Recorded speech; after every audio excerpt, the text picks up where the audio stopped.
One of the main characters from the beginning of our Parsha suddenly disappears. We're introduced to several people who seem to be in charge of this rebellion against Moshe Rabbeinu, and the leaders, Korach, Dasan, Aviram, and On ben Pelas. But On mysteriously disappears from the story. We hear again about Korach and Dasan and Aviram, but On is not mentioned again. There are 250 followers, but not On. What happened to On? So Chazal and the Gemara and Sanhedrin Daf Kuf Yud fill in the details of what happened with On's disappearance. And the Gemara quotes the pasuk of Chachmas Noshim Bansa Beisa. The wisdom of women built the house, and says that refers to the wife of On ben Pelas. What did she do to earn such an incredible title of Chachmas Noshim Bansa Beisa, that her wisdom was so great that it built a home? He saved her husband with a Pella, with a wonderment hinted to in his name, On ben Pelas. What was so incredible? What was so amazing? So she said to him, "My nafka lecho mino. What are you going to gain from rebelling against Moshe Rabbeinu? What are you going to gain from this dispute? Ima rabba ant tamida, v'ima rabba ant tamida. Whether Moshe wins or Korach wins, at the end of the day, one of them is the leader, and you are not. So what are you getting involved for? What do you need this? Korach has what to gain in his fight against Moshe, because maybe he will somehow emerge victorious. But you're going to be second fiddle no matter what happens. Why are you doing this?" And he accepted her argument, and then they plotted how they could escape from this plot of Korach.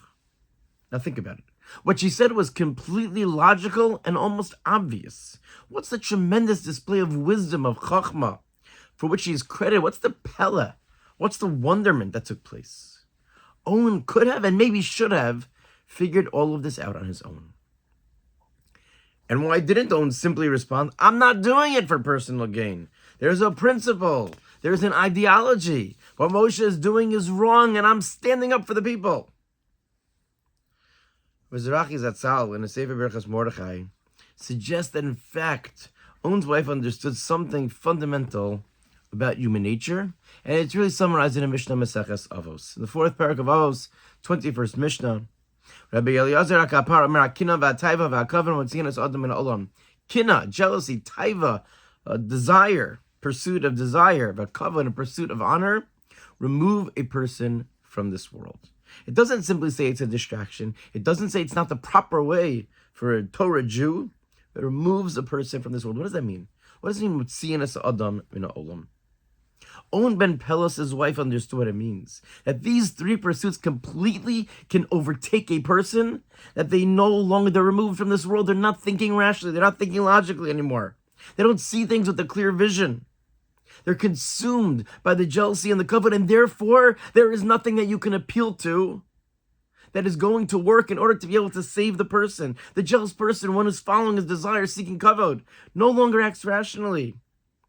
They hide behind a false ideology, but ultimately, it does not make sense because these pursuits are fruitless. So what did she do? What was her chachma? Her chachma was not to appeal to logic, because he was outside of that world. What did she do?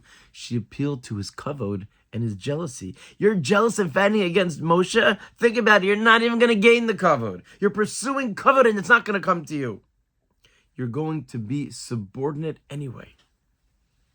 She entered into the world of his kavod and jealousy, and was thereby able to remove him. And that is what was so amazing. She understood human nature in a very deep and profound way, and found a Pesach, an opening into his world that allowed her to save him and to bring him back.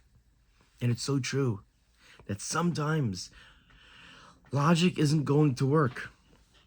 And the way that we can help others is by trying to put ourselves into their perspective, whether it's skewed as it was with On, or whether we just need to try to view things from somebody else's shoes.